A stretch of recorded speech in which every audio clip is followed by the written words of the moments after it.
Yep, it's that time of the day. Getting ready for night time. Cutting through this pig that I guess the estate workers or someone dropped off, because I can't see someone finding that, but it's been drying there for a while. And I've cut through just to check it, and the wood is lovely and dry in the centre. Look at that. And give you a kind of perspective. I mean, it's got to be a good 8 inches across, 7 to 8 inches. So, they don't call me Fat Furnace Bill for nothing. Once I've cut through this, we'll have a right roaring fire. I've got some coal left. As I say, I won't plan to stop today, but it's been so beautiful. That cloud up there on that mountain has stayed up there all day. It hasn't moved, it's just hovered over it. Yet these ain't got the cloud. What's that? Anyway, the deer stalkers, wherever, are gone. The car that was up there in the centre of the picture is there. That's all gone, so we're all alone. Can't believe it. I thought someone might have come out today because the weather's been so beautiful. How lucky are we? Right. Yep. And this thing, the backhoe, I called it a barjo, I think, in one of the videos. Absolutely. I just tried one of the saws in there, you know, standard saw. I'd be there for weeks cutting through that. But with the backhoe, it's cutting through it, and I'd say it takes about 5 minutes. But when you get a chunk like this and then split it with the axe and the stone I found, and you've got two nice big half chunks there. Now fill the stove and get it going. Right, wish me luck with this. 3 weeks later, we've got a decent chunk cut off that end with the backhoe. Now, the axe that's, you know, I couldn't cut my throat with that. Couldn't cut my finger off. Probably bludgeon it to death.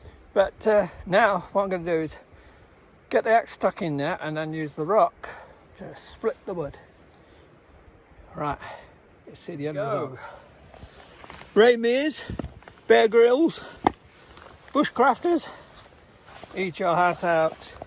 Look at that workmanship, mate. I'm going to tidy up out. I mean, this is not me. Don't, you know, don't think all this bark is mine. But what I'll try and do is do something with it, because it looks like a wood chip pile out here, a kind of sawmill. Right, I can start a fire now. Oh, warmth at last. Right, what I was going to say, I was reading the Bothy book last night. I love reading it, see the comments and people get stuck and all that in the water and all that, and laugh me head off. But anyway, loads of wood was left here when I got here. That was already here when I got here. And I think the people that before me left that. So, I was thinking to myself, that's good, because that's what people should do. But I was reading in the Bothy book, the bloke that maintains this, looks after it for the NBA. He says in the book, please do not leave wet and soaking wood in Bothy to dry out for other people, because what it's doing is causing problems. So I didn't understand what he was saying. But there's bags of cement there, some there, and I found some upstairs earlier this morning. See this? The concrete is getting damp and breaking up. And I noticed it this morning. All the damp, you can see it in this corner here. And the same here, where it's been running off.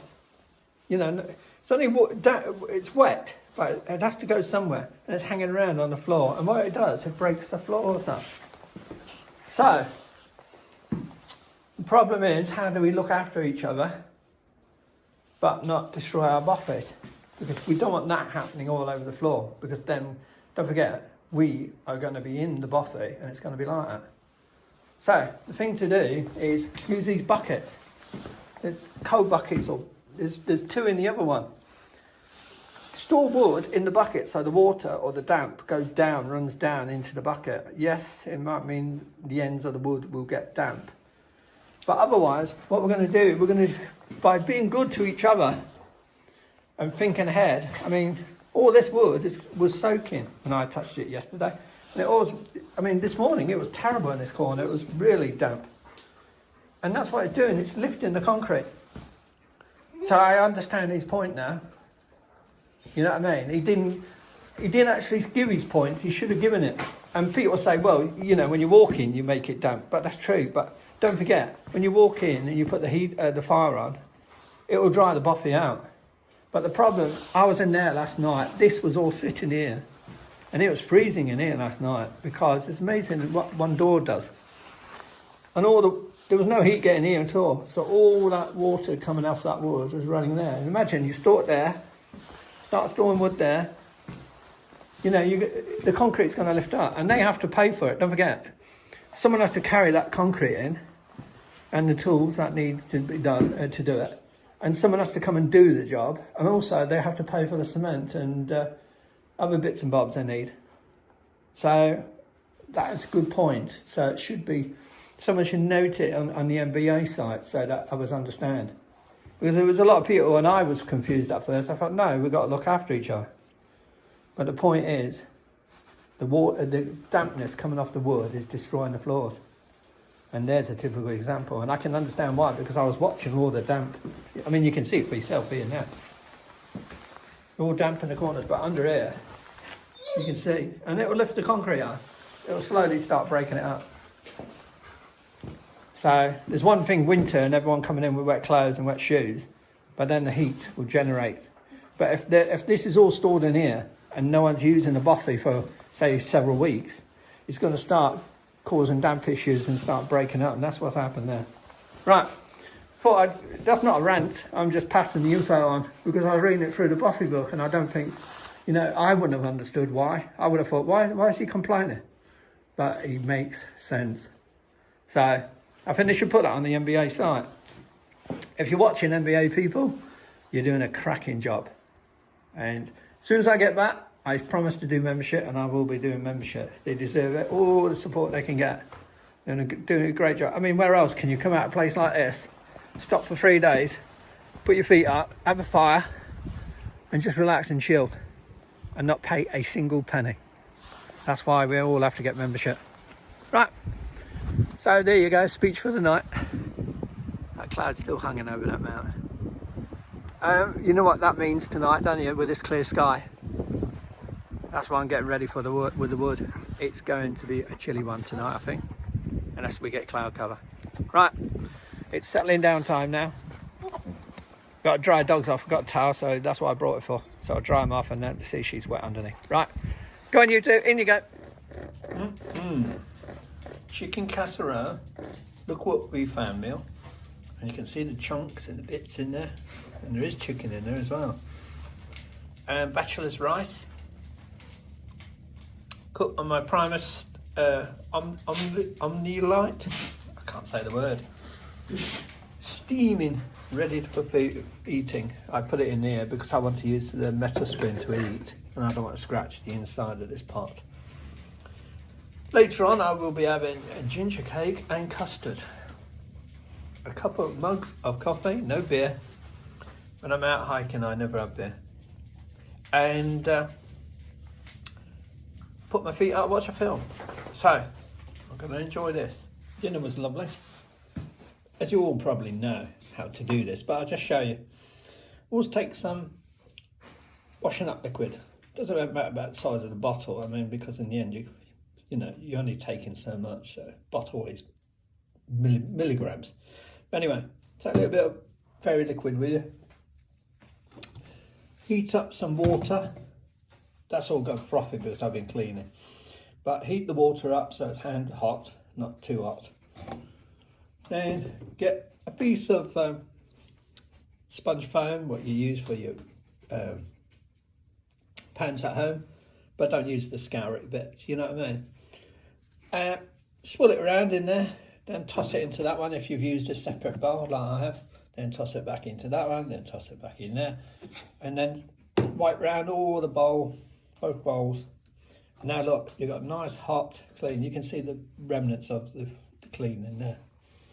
And what I'll do is I'll throw that out and then I'll rinse it out with clean water. You've got stacks of water outside, so water's not an issue. It's not like you're wild camping. If I was wild camping, I wouldn't be taking that kind of stove. Because I'm in the Bothy, I want to eat more wholesome food. I know some people say, well, what I just had was not the best, but for me, that's fine. You know what I mean? I know people like cooking steaks and so on, but it's all about weight. And when I'm carrying dog stuff and all the extras, you know what I mean? I can't be carrying steaks. The other thing is my packets that I use, I can throw in the fire because they're not foil wrapped or anything like that. They're just plastic. So in the end, my rubbish bag that's hanging up there will be very small, and I can crunch it out into a ball and take that back in the pack. But anyway, I'm going to rinse this out and then I'm going to put my feet up, watch a film. But I thought I'd just show you, you know, how people always, you know, I know if everyone's like me, they all hate to do the cleaning, you know what I mean? They don't mind the eating, but it's the cleaning. But you get a big pan like that, cook your dinner on. The all-in-one, as you just saw there, was bachelor's rice and some chicken casserole. That's how we did it in the military. We call it an all-in-one. In the military, you'd throw everything in the pan, you know what I mean? I've known people put sponge pudding in with the dinner, you know what I mean? A mixer, I know it looks a mess. Trust me, when you've been up in the mountains or in the hills for hours and hours, getting soaked and you're freezing, and you go back and someone dishes out that food, you'll wolf it down. You don't care what it looks like. You're just starving. We used to call it an all-in-one. So I've still got that kind of pattern in my life, you know what I mean? But I'm not throwing sponge pudding in there, obviously. But rice, chicken casserole, splash of water to give it some kind of, you know, so it ain't too dry. And that's brilliant. Steaming hot, eat that. You'll warm up, lovely. And I did it in seconds, you know what I mean? I got fats, and I mean, someone's left some Lurpak butter. Imagine carrying that out with you. And it's been left there. It's in date, but I mean, you can't. I mean, it's supposed to be refrigerated, that stuff. It's you know, it's got milk and everything in it. I mean, you can't eat that, so I don't know what I'm gonna have to put. Don't eat it. You know what I mean? I'm not carrying it out because it'll leak in my pack. But I can't burn it. There's half a pack in there. It should be refrigerated, that stuff. And someone's left chicken, that's okay. Stuff like that's fine to leave. There's some gas, I think. Anyway, losing the point. So now I'm going to empty this and just rinse out, and that's it. My job done. It's simple. The simple jobs are the best jobs. Going back to why I don't drink beer, I've gone through that before. I'd love nothing more to sit in front of that fire and have a beer. But the thing is, I go in the wilds. I mean, yeah, I'm not drastically out in the wilds this time, but you never know what can happen. I'm responsible for 2 dogs. When I'm responsible for the dogs, I've got to have a clear head. So like today, that wasn't too bad a ramble, but I mean, when you're clouded head, you know, you're hungover or you have to bail. It's a pattern I've got into with the wild camping. If you have to bail in the middle of the night at 3 a.m. on the side of a mountain or on a hill or in the middle of the moors, and you've been drinking like 3 or 4 cans of beer and you're a bit tipsy, you will make mistakes, even the best. All these people that say I can hold the beer, trust me, you're going to be cloudy after that, especially if you've been in the sleep bag for a couple of hours and half asleep. So I like to have a clear head. So if I have to wake up in an emergency, it's just the way I've been brought up with the military again. If I wake up with a clear head, I can go. You know what I mean? I can wake up at 3 a.m, bag up and gone. So you never know, dogs could go ill or something like that. Anyway, just thought I'd show you that, you know what I mean? I'll give you a rundown on the sleep system and all that tomorrow when it's lighter and show you. Unless I can do it tonight when it's with this head torch. Towel for the dogs, see, that's the only thing I brought. That's a luxury. I mean, I would never bring that on a wild camp, but that's dried, pegged. My gaiters are strapped and buckled so they don't fall on the fire. But look at that fire, ain't I throwing out some heat? So, oh yeah, I've got to clean this and then I'll cut another log because look how quick we go through these logs. A little bit of coal left. And so I think I'll leave these and I'll put these in the bucket for tomorrow. So that it's not damp, you know what I mean, for on the floor for the MBA. But at least people have wood. And, you know, it's stacked in the other room, but I mean, everyone has to do their bit, don't they? Right. I've got to cut wood now. Damn. Right. before it's bed, lie down you two, lie down, lie down. Before it's bed, I thought I'd show my sleeping setup, how I do it. First of all, I'll show you, for emergencies, I've got etiquette Hunker XL bivy bag. So if things got really cold and it was damp and it was like, I wanted to just keep a little bit extra heat in, I'd put all this inside that Hunker bivy bag. But all I'm using it for at the moment is just for the base, to protect any dirt and grime getting on the air mattress. So first of all, X-Firm, Neo-Air, X-Firm. I mean, it says it all, you know what I mean? It's brilliant. It's comfortable, it's never given me any issue to touch wood. Does the job brilliant. I never feel the cold through that even when I'm out in the wild. And I've got a Cedar Summit pillow. Not completely inflated because I like a bit of squishiness. But the really goodie is the Enlightened Equipment Revelation quilt. This is a 10 degree, that's Fahrenheit, temperature rating, which is -9. It feels like paper, you know what I mean? But it is, as it says, it keeps you warm, you know what I mean? It straps onto the air mattress underneath there, and then it'll strap down on this one here, which, oh, I've still got it on, good. Normally that one's off. Then you can clip this to the button there. There's one there, should be. There, sorry, there it is. One there. And you clip these together when you're in it, and it cozies around you, and you've got a cinch cord there. So it's like a cocoon basically, without, it acts the same as a sleeping bag, but you ain't got the base.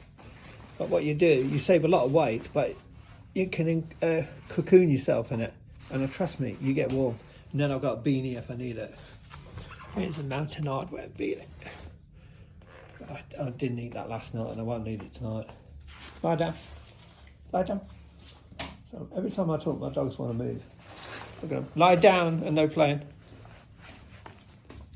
Do your toad. It's being cheeky.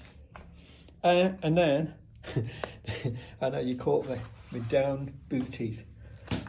Brilliant. I got these off Amazon. I think they're about 24 quid. Something like that. I don't know who makes them. Oh, they have got a name on it. Nordisk. Nordisk booties. Didn't even know the name myself. And then I've got thermal bottoms and a thermal top. And I keep my watch on, just in case I need to check the time during the night. But I was cozy. I was so lovely and warm in that. And you don't feel the cold. I've been out, as I say, there's a trick to it. How can I say this? I'll be honest. I've lost 3 stone over since October last year. And when you're a bigger person, if you don't get a wide variety version of this, then you all seem to be, when you're curled up into it, you all seem to have air getting in near your back on that side. Now I've lost weight and I've lost that 3 stone. This is so cozy for me and it wraps right around me.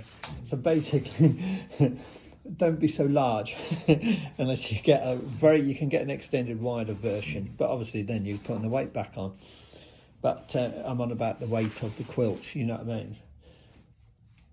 But if you're an average person, should I say, I'm trying to be politically correct here because I don't want to say anything that's rude, but you'll wrap yourself in that and you won't have any problems. As I say, even when you cinch around that cinches right around your neck. You don't feel restricted or anything like that. Your head's on there, and if you've got a beanie on, you can even get a down hood and it'll do the job. And as I say, if it got really cold, I'd slide into the Hunker XL bivy bag. But then you have to worry about giving off too much heat because you might give some condensation off and that will collect on the quilt. So it's like, you know what I mean? You have to kind of think everything through. The base of the quilt, I forgot to show, it zips up one side. You can unzip it. So say you're using it and it's getting too hot, you can unzip that and just have it just like a quilt. You know what I mean? and it cinches at the top there. So there's, I mean, if I wear thermal socks or something like that on the bottom, I don't feel the cold through there. There's a very tiny gap there. But the good thing about this quilt is if you unzip it and unclip it, if you're sitting up, like in the winter, and you're in a bothy, and you've got a nice chair, I mean, not one of these, but some of them I've seen have got like armchairs, you can actually use this as a quilt in the chair during the evening, you know what I mean, if it's winter, you know what I mean? So you're always keeping yourself warm. And then, as I say, if you've got like a Rab Nebula, or I think there's Rab Microlights and all that down jacket, you could wear that even underneath all this.